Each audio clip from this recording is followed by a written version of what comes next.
alternative pour votre gaz naturel. Allez, on passe à l'économie, on trouve Margot. Margot, c'est fait depuis 16 minutes. Le nouveau téléphone, le nouveau téléphone d'Apple, l'iPhone 3G, est en vente en France. Alors, il y avait beaucoup de monde, on l'a vu, qui attendaient à l'entrée des magasins, des files d'attente avec plusieurs centaines de personnes. On l'a vu en direct dans Première Édition sur les Champs-Élysées. Là, on voit les premiers acheteurs, les premiers chanceux. Non, là, c'est des dizaines. En fait, il faut entrer les clients par 10, histoire de ne pas bloquer la boutique. Et on voit toute la file d'attente qui remonte pratiquement jusqu'à l'Arc de Triomphe. Ça va nous faire toute l'avenue des Champs-Élysées, Margot.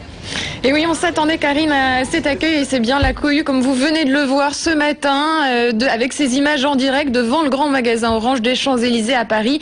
Une file d'attente longue d'au moins 100 mètres. Il faut dire que les fans français ont dû attendre. L'iPhone 2 est déjà sorti il y a 6 jours dans 21 pays. Alors pour marquer le coup, certains magasins Orange et certaines Fnac ont donc décidé d'ouvrir plus tôt leurs portes.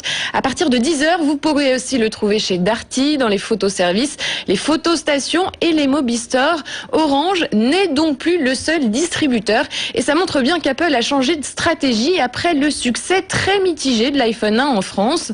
5 mois après son lancement, Orange revendique seulement 150 000 ventes. L'iPhone 2 devrait donc faire beaucoup mieux. On se l'arrache ce matin à Paris, on l'a vu, et dans les 21 pays où il a déjà été lancé, il a rencontré un véritable succès en un week-end. Écoutez bien, Apple en a vendu 1 million pour sa première version. Le groupe avait dû attendre 74 jours pour atteindre ce chiffre. Alors, les images de file d'attente qu'on voit derrière vous sont extrêmement impressionnantes. Mais qu'a-t-il donc, ce nouveau téléphone ?